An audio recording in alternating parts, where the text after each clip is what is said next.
जय हिंद स्टूडेंट, आपका स्वागत है के एस सी क्लासेस 11 में।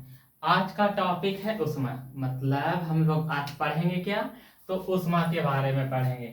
और अंत तक देखना। यदि वीडियो पसंद आता है तो इस चैनल को क्या कर देना है, सब्सक्राइब कर देना और शेयर भी कर देना। उष्मा और इसी को इंग्लिशवा में क्या कहते हैं, हीट कहते हैं। लेकिन हम लोग को इंग्लिशवा से जरूरत नहीं है, ठीक ना।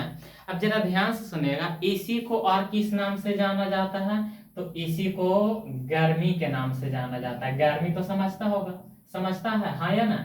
तो जरा ध्यान से समझेगा, क्या पढ़ना है, उष्मा। और उष्मा को और किस नाम से जानते हैं, तो उष्मा को गर्मी के नाम से भी जानते हैं। अब इसको जरा समझेगा, उष्मा कहता है क्या। अच्छा, सिंपल सा पहले एग्जांपल बताते हैं। जैसे ये हाथ को हम क्या करेंगे, रगड़ेंगे, तो जितना कस के रगड़ेंगे जल्दी जल्दी, तो क्या हो जाता है उस कंडीशन में, ये वाला भाग और ये वाला भाग गर्म हो जाता है या नहीं। अब बताओ, आगे पीछे हो रहा है, मतलब ये गति में है या नहीं। अब उसके बाद जरा ध्यान से सुनेगा, अणु के बीच गति होगा और गति होगा तो क्या उत्पन्न होगा, उष्मा। क्लियर। अच्छा बताओ, गरम हुआ तो गरम हुआ एक मतलब एकरा में ऊर्जा है, हाँ या ना। अच्छा बताओ बाबू, रगड़ रहे हैं तो ये गरम होगा ना, गरम हो रहा है एक मतलब ऊर्जा है, ताकत है, तब नहीं गरम हो रहा है। और जो गरम होता है वही गरम का को क्या कहते हैं, उष्मा कहते हैं। तो यहाँ से 2 पॉइंट याद रखना है। सबसे पहला बात यही याद रखना है कि उष्मा एक प्रकार की ऊर्जा है। पहला बात क्या याद रखना है, यह उष्मा एक प्रकार का है, ऊर्जा है। यह एक प्रकार की ऊर्जा है। क्लियर, हाँ या ना, समझ में आया। आप जरा ध्यान से सुनिएगा, ऊर्जा है जो अणु के गति के कारण उत्पन्न होता है। जो अणु के किसके कारण, गति के कारण क्या होता है, जो अणु के गति के कारण क्या होता है बाबू, उत्पन्न होता है। और इसी को क्या कहते हैं, तो इसी को उष्मा कहते हैं। अब जरा बारी बारी से समझेगा। सबसे पहले तो ये बताएं कि जैसे ये हथेली को हम रगड़ रहे हैं, तो बताओ ये गति में है, तो गति में है तो एक से का उत्पन्न होगा, उष्मा। अब जरा समझेगा, अणु किसको कहते हैं। जैसे एक ये भाग हो गया और दूसरा ये भाग हो गया, तो ये एक अणु कहलाएगा और ये एक क्या कहलाएगा, अणु कहलाएगा। क्लियर। लेकिन यहाँ से डायरेक्ट सवाल पूछता है क्या, यौगिक के सूक्ष्मतम कण को क्या कहते हैं। क्या सवाल पूछेगा, यौगिक, क्या सवाल पूछेगा, यौगिक के सूक्ष्मतम कण को क्या कहते हैं। क्या, यौगिक के सूक्ष्मतम कण को क्या कहते हैं। तो यहाँ से एक बात याद रखना, यौगिक के सूक्ष्मतम कण को अणु कहते हैं। यौगिक के सूक्ष्मतम कण को क्या कहते हैं, अणु कहते हैं। तो सबसे पहले बताएं क्या, तो उष्मा का है तो एक प्रकार के ऊर्जा है। क्लियर। उसके बाद उष्मा किसको कहेंगे, तो अणु के बीच गति होगा तो ओकरा से का उत्पन्न होगा, उष्मा। उसके बाद बताएं क्या, अणु केकरा कहेंगे, तो यौगिक के सूक्ष्मतम कण को क्या कहेंगे, अणु कहेंगे। क्लियर। अब यहाँ से एक बात याद रखना है, उष्मा का एसआई मात्रक क्या होता है। क्या बाबू, उष्मा का एसआई मात्रक क्या होता है, तो उष्मा का एसआई मात्रक होता है जूल। उष्मा का एसआई मात्रक का होता है जूल। लेकिन कभी कभी सवाल पूछ देता है का कि इसका सीजीएस में मात्रक का होता है, इसका सीजीएस में मात्रक क्या होता है, किसका, तो उष्मा का। तो याद रखना, सीजीएस में उष्मा का मात्रक होता है कैलोरी। क्या होता है बाबू, कैलोरी। क्लियर, हाँ या ना, क्या होता है, कैलोरी। सीजीएस में इसका मात्रा क्या होता है, कैलोरी होता है। लेकिन यहाँ से सवाल ये बनता है कि इस सीजीएस होता है क्या, सीजीएस क्या होता है। तो सी का मतलब होता है सेंटीमीटर। सी का मतलब क्या होता है बाबू, तो सी का मतलब होता है सेंटीमीटर। सी का मतलब क्या होता है, सेंटीमीटर। क्लियर। सी का मतलब सेंटीमीटर, इसे शॉर्ट में ही लिख देते हैं सेंटीमीटर। और उसके बाद जी का मतलब होता है ग्राम। जी का मतलब क्या होता है बाबू, तो ग्राम होता है। क्लियर, यहाँ तक बातें समझ में आया। सी का मतलब होता है सेंटीमीटर और जी का मतलब होता है ग्राम और एस का मतलब होता है सेकेंड। एस का मतलब क्या होता है, तो सेकेंड होता है। लेकिन यहाँ से सवाल इस तरह से पूछता है कि सीजीएस में या सीजीएस पद्धति में सेंटीमीटर किसको मापता है? तो याद रखना, सेंटीमीटर किसको मापेगा? तो लंबाई को मापेगा। सेंटीमीटर किसको मापेगा? लंबाई को। ये ग्राम किसको मापेगा? तो याद रखना, द्रव्यमान को। क्लियर? और उसके बाद ई किसको मापेगा? तो ई मापेगा समय को। तो पहले ये इतना बात याद रखो, सीजीएस मतलब सी का मतलब सेंटीमीटर, जी का मतलब ग्राम, और एस का मतलब क्या होता है? तो एस का मतलब सेकेंड होता है। एस का मतलब क्या होता है बाबू? तो सेकेंड होता है। क्लियर? उसके बाद यहाँ से ये बात याद रखना है, ये याद रखना है कि सेंटीमीटर किसको मापेगा? लंबाई को। और ग्राम किसको मापेगा? तो द्रव्यमान को। और सेकेंड किसको मापेगा? समय को। क्लियर? बताओ, उष्मा का एसआई मात्रक जूल, उष्मा का सीजीएस मात्रक कैलोरी। सीजीएस का मतलब क्या होता है? तो सी का मतलब सेंटीमीटर, जी का मतलब ग्राम, और एस का मतलब सेकेंड। क्लियर? उसके बाद सेंटीमीटर किसको मापेगा? तो लंबाई को। ग्राम किसको मापेगा? द्रव्यमान को। और समय किसको मापेगा? सेकेंड को। तो इसी को क्या कहते हैं? सीजीएस। यहाँ तक बातें क्लियर हुआ या नहीं? कभी कभी सवाल में यहाँ से ये पूछ देता है, जरा इसे एकदम ध्यान से सुनेगा और इसे याद रखना है हर हाल में। ये एग्जाम में सवाल पूछा गया है कि 1 कैलोरी बराबर कितना होता है? क्या सवाल है? 1 कैलोरी बराबर होता है कितना? तो याद रखना 4.18 जूल। 1 कैलोरी बराबर कितना होता है बाबू? तो 1 कैलोरी बराबर होता है 4.18 जूल। 1 कैलोरी बराबर कितना होता है?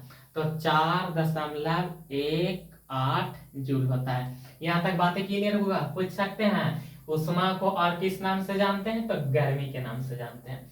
अच्छा बताओ, उष्मा एक प्रकार के का है? तो ऊर्जा है। अब उसके बाद बताएं, अणु जब गति में होगा तो क्या उत्पन्न होगा? उष्मा उत्पन्न होगा। अणु किसको कहेंगे? तो यौगिक के छोटा छोटा टुकड़ा को क्या कहेंगे? यानी यौगिक के सूक्ष्म कण को अणु कहेंगे। बातें यहाँ तक क्लियर हुआ? उष्मा का एसआई मात्रक क्या होता है? तो उष्मा का एसआई मात्रक जूल होता है। सीजीएस में क्या होता है? तो कैलोरी होता है। और 1 कैलोरी कितना जूल के बराबर होता है? तो 4.18 जूल के बराबर होता है। अब देखो यहाँ से किस तरह से सवाल पूछा जाता है। सवाल पूछ देगा कैलोरी क्या है? क्या बाबू? कैलोरी क्या है? ध्यान से समझेगा। सवाल पूछ देगा का कैलोरी का है। उसके बाद यहाँ से सवाल बन जाता है क्या कि अंतरराष्ट्रीय कैलोरी क्या है? क्या पूछेगा?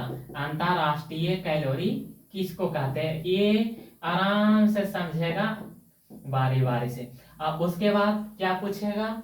ब्रिटिश थर्मल यूनिट क्या है? क्या पूछेगा? ब्रिटिश थर्मल यूनिट का है। यहाँ से ये 3 वैरायटी के सवाल बनता है। ब्रिटिश थर्मल यूनिट किसको कहते हैं? अब तीनों को बारी बारी से क्या करेगा? समझेगा, ध्यान से सुनेगा। और ये तीनों से कौची मापा जाता है? तो ये तीनों से उष्मा को मापा जाता है। मतलब उष्मा को और कौची से मापा जाता है? मतलब उष्मा का और क्या मात्रक है? तो कैलोरी, अंतरराष्ट्रीय कैलोरी, और उसके बाद एक और क्या बताएं? तो एक बताएं ब्रिटिश थर्मल यूनिट। क्या बताएं? British thermal unit. अब बारी बारी से समझिएगा। कैलोरी किसको कहेंगे? 1 ग्राम जल। क्या बाबू? 1 ग्राम जल। यदि 1 ग्राम जल के ताप को, 1 ग्राम जल के ताप को, 1 ग्राम जल के ताप को यदि 1 डिग्री सेल्सियस उष्मा बढ़ाने मतलब ये भी हम समझा देते हैं, जितना उष्मा की जरूरत होता है, जितना उष्मा की जरूरत होता है उसी को क्या कहते हैं? कैलोरी कहते हैं। अब जरा समझेगा। पानी लिए एगो बर्तन में, गैस पर चढ़ा दिए, उसको गर्म किए खूब, और गर्म करके नापते हैं तो हो गया 93 डिग्री सेल्सियस। मतलब उसका टेम्परेचर कितना है? तापमान 93 डिग्री सेल्सियस। लेकिन उसको गर्म करने के लिए और गर्म करने के लिए गैस वह को और तेज कर दिए। अब तेज करने के बाद थोड़ा देर बाद नापे तब वो हो गया 94 डिग्री सेल्सियस। उसका तापमान कितना हो गया? 94 डिग्री सेल्सियस। तो बताओ कितना डिग्री बढ़ा? तो 1 डिग्री बढ़ा ना बाबू। और यही 1 डिग्री को बढ़ाने के लिए जितना उष्मा की जरूरत होगा उसी को क्या कहेंगे, कैलोरी कहेंगे। बात समझ में आया? क्या बताएं कि 1 ग्राम जल के ताप को बढ़ाने के लिए, जरा ध्यान से समझेगा, 1 ग्राम जल के ताप को 1 डिग्री सेल्सियस बढ़ाने के लिए जितना उष्मा की जरूरत होता है उसी को क्या कहते हैं, उसी को कहते हैं कैलोरी कहते हैं। बात ही समझ में आए या नहीं?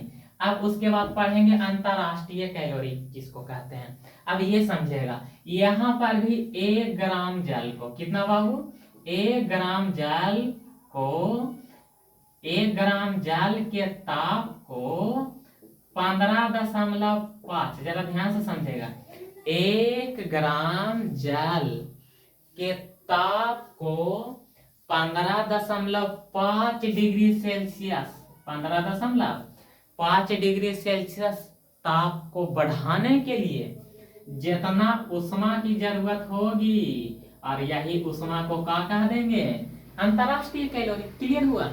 उसके बाद ये याद रखना ब्रिटिश थर्मल यूनिट क्या है। देखो इसमें कुछ समझने वाली बात नहीं है, डायरेक्ट याद करना है।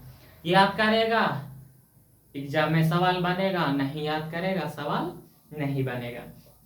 उसके बाद जरा ध्यान से समझेगा, 1 पाउंड, क्या बाबू, 1 पाउंड जल, 1 पाउंड जल के ताप को यदि 1 फारेनहाइट का करते हैं, बढ़ाते हैं, और 1 फारेनहाइट को बढ़ाने के लिए जितना उष्मा की जरूरत होती है वही उष्मा को क्या कहेंगे, तो वही उष्मा को कहेंगे ब्रिटिश थर्मल यूनिट। मतलब उष्मा को और केकरा केकरा से नापेंगे, कैलोरी की मदद से, अंतरराष्ट्रीय कैलोरी की मदद से, और ब्रिटिश थर्मल यूनिट की मदद से मापेंगे। उसके बाद कैलोरी क्या है कि 1 ग्राम पानी ले लो, उसको गर्म करो, और गर्म करने 1 ग्राम पानी को गर्म करेगा तो ताप बढ़ेगा। यदि ताप 1 डिग्री बढ़ा तो 1 डिग्री ताप को बढ़ाने के लिए जितना उष्मा की जरूरत होगा वो क्या कहलाएगा, कैलोरी। क्लियर? उसके बाद समझेगा। अब 1 ग्राम जल को लो और उसको गर्म करो, और गर्म करने के बाद उसके ताप को यदि 15.5 डिग्री सेल्सियस बढ़ाने के लिए जितना उष्मा की जरूरत होगा उसी को क्या कहेंगे, अंतरराष्ट्रीय कैलोरी। क्लियर? उसके बाद ब्रिटिश थर्मल यूनिट किसको कहते हैं, 1 पाउंड जल को लो, जैसे केक खरीदता होगा बाबू तो पाउंड में अक्सर मिलता है, लेकिन जरा ध्यान से समझेगा, 1 पाउंड जल को लो और उसको गर्म करो, अब गर्म करने के बाद उसके ताप को कितना बढ़ा दो, 1 फारेनहाइट। ताप को बढ़ा देना है, देखो यहाँ दे देते हैं तिरिया के साइन ऊपरे, एक मतलब एक ताप को क्या कर रहे हैं, बढ़ा रहे हैं। और 1 फारेनहाइट ताप को बढ़ाने के लिए जितना उष्मा की जरूरत होगा वो क्या कहलाएगा, तो वो कहलाएगा ब्रिटिश थर्मल यूनिट। क्लियर? हाँ या ना? उष्मा का एसआई मात्रक जूल, सीजीएस में इसका एसआई मात्रक क्या होता है, कैलोरी। 1 कैलोरी में कितना जूल, तो 4.18 जूल होता है। अगर सवाल बनता है पूछ दे कि उष्मा किसको कहते हैं, तो एकदम आसान से शब्दों में उसे बताना कि उष्मा एक ऊर्जा है। उष्मा का है बाबू, तो ऊर्जा है, और अणु के गति के कारण ये क्या होता है, उत्पन्न। और उसे एग्जांपल से बता देना, दोनों हाथ को क्या करते हैं, रगड़ते हैं, मतलब गति में है, तो ई एक अणु कहलाएगा और ई एक का कहलाएगा, अणु कहलाएगा। अणु समझ में आया? उसके बाद यौगिक के छोटा कण को क्या कहेंगे, अणु कहेंगे। क्लियर? हाँ या ना? और यदि क्लास अच्छा लगता है तो इस चैनल को सब्सक्राइब कर देना।